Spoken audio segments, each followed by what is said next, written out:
ไม่พอใจเรื่องอะไรสลิงแตกนะอาจารย์ศิโรจน์เนี่ยอยากด่าหยาบเอาแบบหยาบที่สุดในชีวิตนี่ต้องรู้สึกหนักมากนะฮะถึงพูดอย่างนี้นะฮะแบบที่ไม่เคยด่าใครมาก่อนเพราะตอนนี้งานที่หลายคนเขาเอาชีวิตเป็นเดิมพันจะพังเพราะมีคนอยากเอาตัวรอดประเด็นร้อนสัปดาห์ก่อนนะคุณไอซ์พูดเป็นตรงไปตรงมานะหนีไม่พ้นเรื่องนี้นะฮะใครตีกับใครไม่รู้แหละแต่ตีกันเองในพักหรือเปล่าทีมงานครับเอาภาพโพสต์คุณไอซ์ขึ้นมาหน่อยแล้วกันนะครับที่มีคำว่าคอควายจุดเหอะซึ่งคอควายก็แล้วแต่คุณผู้ชมจะตีความนะครับคิดถึงเหอะหรือว่าเคลียร์เหอะหรือเปล่าไม่แน่ใจนะเอางี้ตรงไปตรงมามันเกิดอะไรขึ้นนะไม่พอใจเรื่องอะไรทำไมถึงเลือกที่จะโพสต์เฉพาะเพื่อนน่ะแล้วตอนนี้ลบไปหรือยังก็จริงๆแล้วดิฉันก็โพสเฉพาะเพื่อนดังนั้นเนี่ยจุดประสงค์ของดิฉันก็คือต้องการที่จะให้แค่เพื่อนที่อยู่ใน Facebook เนี่ยเห็นดังนั้นเนี่ยดิฉันก็ขอตั้งคำถามกับสื่อมวลชนเหมือนกันว่าคือในเมื่อโพสต์เนี่ยมันเป็นโพสต์ที่ปิดเอาไว้นะคะเฉพาะเพื่อนอ่ะคือท่านจะไปเอามาเผยแพร่เพื่ออะไรแต่ว่าดิฉันเข้าใจดีว่าในเมื่อเราเป็นบุคคลสาธารณะเนี่ยเราก็หลีกเลี่ยงการวิพากษ์วิจารณ์ไม่ได้หรอกนะคะแต่ว่าดิฉันก็ยืนยันว่าคำนี้น่ะมันเป็นคำที่แรงดิฉันก็เลยไม่ได้โพสต์เป็นสาธารณะนะคะแต่ว่าถามว่าทำไมดิฉันถึงโพสต์แบบนี้ต้องบอกว่าเมื่อวันพฤหัสที่ผ่านมาเนี่ยดิฉันเพิ่งจะเอาเรื่อง THAI Passport นะคะเข้าไปพิจารณาในกรรมาธิการติดตามงบประมาณซึ่งก็เป็นที่วิพากษ์วิจารณ์นะคะฝั่งที่กำลังติดตามเรื่องนี้อยู่ก็รู้สึกว่าโอเคเรามีความคืบหน้าในการที่จะตามเรื่องนี้ต่อแต่ว่าฝั่งที่ไม่ได้เอาใจใส่เรื่องผลประโยชน์สาธารณะเนี่ยก็วิพากษ์วิจารณ์กิริยามารยาทอะไรก็ว่ากันไปดังนั้นเนี่ยดิฉันคิดว่าประชาชนเขาอาจจะงงได้ถ้าเรียกว่ายังไงดีสสสองคนของพรรคประชาชนอีกคนนึงเนี่ยออกมาอวยโครงการแต่ว่าอีกคนนึงเนี่ยยังตรวจสอบอยู่ซึ่งจริงต้องบอกว่านะคะเรื่องนี้เนี่ย ถ้าเป็นพ่อแม่พี่น้องประชาชนคนธรรมดาเนี่ยออกมาวิพากษ์วิจารณ์หรือว่าออกมาชื่นชมโครงการภาครัฐเนี่ยดิฉันเห็นด้วยนะคะว่าสามารถที่จะทำได้อย่างอิสระเสรีแต่ว่าในพรรคประชาชนเนี่ยเราคุยกันหลายครั้งแล้วว่าเป้าหมายสุดท้ายของโครงการ THAI Passport เนี่ยหรือจะเปลี่ยนชื่อเป็น THAI Pass เฉยๆเนี่ยนะคะเราต้องการที่จะล้มโครงการนี้เท่านั้นเพราะอะไรก็ตามโครง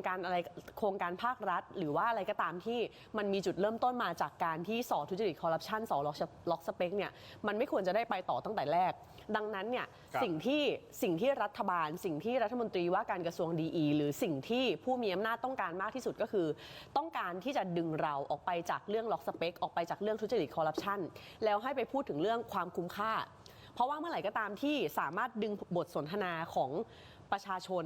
ของสังคมให้ไปเป็นเรื่องความคุ้มค่าได้เนี่ยเขาสามารถจะตอบคำถามได้ไงคะเพราะว่าถ้าสมมติว่าตอบเรื่องทุจริตไม่ได้เนี่ยคือยังไงคือเขาตอบไม่ได้อยู่แล้วเพราะว่ามันเป็นสิ่งที่ส่อว่าจะไปในทิศทางเช่นนั้นจริงๆแต่ถ้ามาคุยเรื่องความคุ้มค่าเนี่ยเขาสามารถตอบได้เขาสามารถที่จะปรับเปลี่ยนจนในที่สุดมันเป็นโครงการที่คุ้มค่าหรือแม้กระทั่งว่าเอกชนอาจจะยอมตัดแขนตัวเองตัดขาตัวเองเพื่อให้โครงการนี้เนี่ยมันคุ้มค่าแล้วก็ไปต่อได้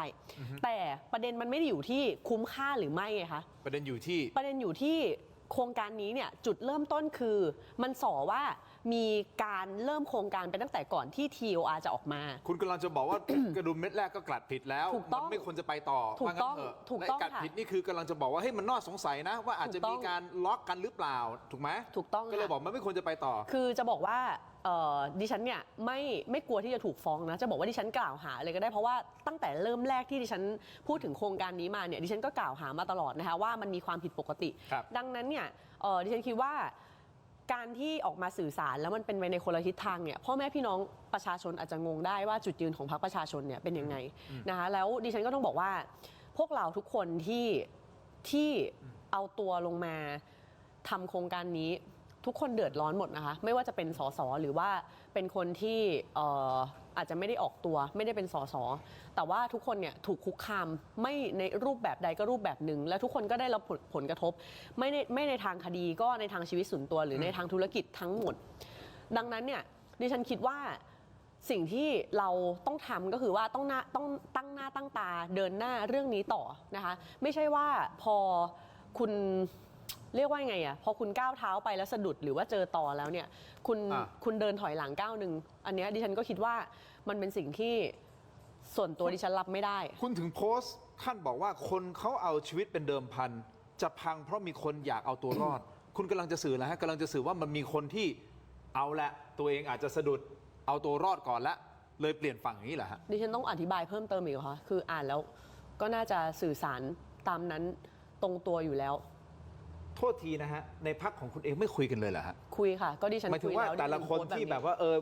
จะออกมาลุยแต่ละเรื่องอะมันไม่คุยกันมันไม่แบบเหมือนไม่ประสานกันเลยเหรอฮะหรื คือ ยัง จ ไง ริงๆต้องบอกว่าเรามีการคุยกันนะคะหลังเรียกว่าอะไรนะหลังบ้านหรือว่าเราคุยแชทกันแล้ว แต่ว่าคือต้องบอกว่าตอนนี้เนี่ยความขัดแย้งเนี่ยมันจบไปแล้วเนาะวันนี้เอามาฟื้นฝอยหาตะเก็บเพื่ออะไรเนี่ยดิฉันก็คิดว่า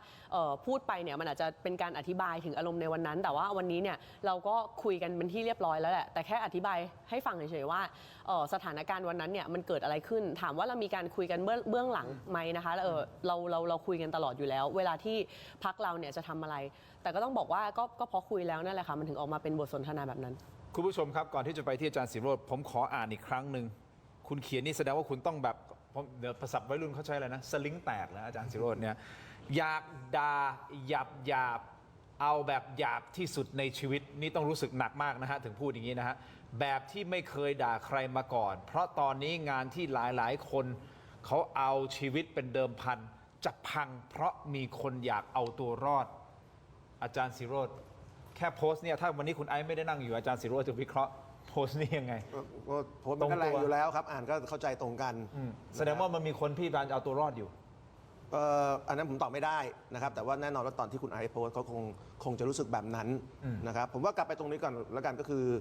คือวันนั้นเนี่ยวันที่ผมได้อ่าน คือวันนั้นเนี่ยเป็นวันที่เราได้เห็นนะครับว่ามีนักการเมืองหรือคนที่สนใจงานการเมืองหลายคนเนี่ยเขาก็ไปพากันไปรีวิวนะครับโครงการ AI Passport AI Passport นะครับไม่ได้มีแค่คุณ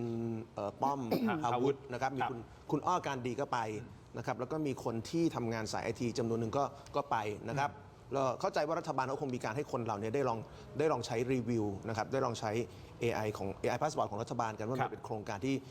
คุณภาพเป็นยังไงนะครับแล้วก็หลายคนที่ไปก็มีการโพสต์ออกมาในลักษณะเดียวกันนับคุณอ้อก็มีการโพสต์ออกมาในลักษณะอ้อการดีประชาธิปัตย์นะครับแล้วก็หลายๆท่านนะครับทีนี้ผมว่าวันนั้นเนี่ยสิ่งที่คุณป้อมถ้ามีความผิดพลาดก็คือคุณป้อมเนี่ยเขาลืมไปว่าวันนี้เขาเป็นนักการเมืองนะครับแล้วโครงการนี้มันมีปัญหา2ปัญหาซ้อนกันนะปัญหาที่1คือโครงการนี้มันมีปัญหาเรื่องความโปร่งใสหรือไม่ความสุจริตหรือไม่การทำ TOR lock spec หรือไม่อันนี้คือคำถามในทางการเมืองใช่ไหมครับแต่ว่ากลุ่มที่ไปซึ่งก็เป็นนักการเมืองซึ่งรอบนี้เรามีนักการเมืองจากสาย IT มากันเยอะคุณป้อมพาวุฒิก็เป็นคนหนึ่งประชาธิปัตย์คุณอ้อการดีมาเนี่ยเมื่อเป็นสาย IT มานะเมื่อสาย IT มาเจอกันธรรมชาติคน IT เหมือนกับคุณทินถ้ามีเพื่อนที่ชอบโทรศัพท์เฮ้ยแอปตัวนี้เป็นยังไงวะแอปดีไหมวะ ใช้ได้นะ นั่งดูกันเฮ้ยแอปมันดีอย่างนั้นเฮ้ยแอปมันไม่ได้ดีอย่างนี้แอปมันมีช่องว่างอย่างนั้นแอปมันมีจุดโหว่ตรงนี้ แล้วส่วนใหญ่ก็จะโพสต์ประเด็นคล้ายๆกัน ทีนี้ในฐานะคุณป้อมพาวุฒินี่แกลืมไปว่าวันนี้แกไม่ได้เป็นคนทำงานสายไอทีใช่ไหมครับ แต่เป็นนักการเมือง แต่แกเป็นนักการเมืองนะครับซึ่งมีหน้าที่ตรวจสอบการทุจริตนะครับปัญหา TOR ความไม่โปร่งใสเพราะฉะนั้นเมื่อมีบทบาทวันนี้เป็นนักการเมืองแต่ตอนโพสต์เนี่ยไปสวมหัวโขนของการเป็นคนทำงานไอทีเหมือนกับเป็นคนรีวิวแอปพลิเคชันต่างๆเนี่ยมันก็เกิดความผิดพลาดขึ้นมา แต่คุณป้อมก็ออกมาขอโทษ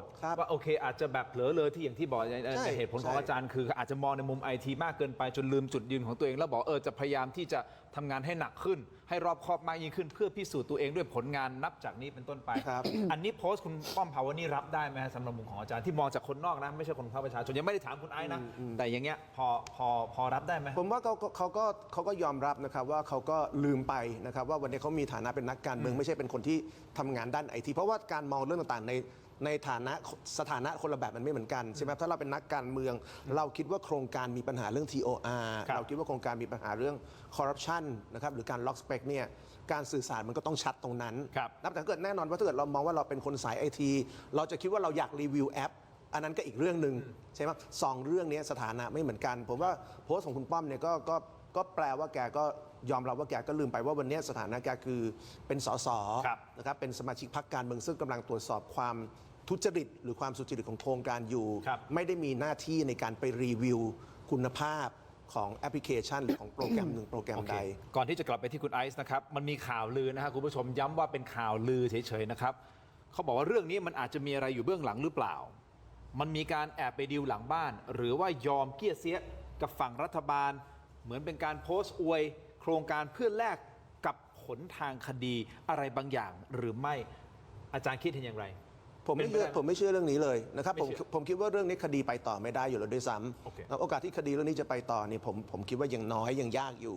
เพราะฉะนั้นผมว่าคุณป้อมโพสต์เนี่ยนะครับก็คือโพสต์ในฐานะที่ลืมไปว่าวันนี้ตัวเอง โอเค ไม่ได้อยู่ในฐานะของคนทำงานไอทีแล้ว แต่อยู่ในฐานะของคนที่ต้องตรวจสอบภาพรวมของการทุจริตหรือของโครงการมันผมยกตัวอย่างเงี้ยสมมติ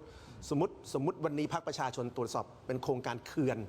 นะครับว่าเฮ้ยรัฐบาลนั้นรัฐบาลนี้ทำการก่อสร้างเขื่อนที่มีการคอร์รัปชัน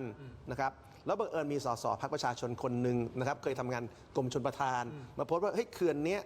มันดูแล้วน้ำมันก็เก็บกักได้ดีนะ อ่า มันก็ผิดคิว อ่า ใช่ไหมว่าในความเป็นพรรคการเมืองเนี่ยคุณตรวจสอบการทุจริตโครงการก่อสร้างเขื่อน ไม่ได้มารีวิว ไม่ได้มารีวิวว่าเขื่อนนี่เก็บน้ำได้เยอะขนาดไหนน้ำมันใสจากเขื่อนขนาดไหน โอเค ใต้เขื่อนมีคนจับปลาขนาดไหน ครับ ผมว่าปัญหาของป้อมเนี่ยคือการลืมเรื่องนี้แต่ว่าถ้าถามว่า หรือเปล่ ต้องการจะ ไม่น่าใช่ ผมคิดว่าไม่มี โอเค แต่คุณไอซ์คุณเป็นหนึ่งในคนที่คิดเรื่องว่าอาจจะมีดีลหรือเปล่า คุณเป็นหนึ่งในนั้นป่ะฮะ ดิฉันไม่คิดอะไรหรอกค่ะ ถ้าอยากรู้ก็โทรถามคุณป้อมค่ะ โอ้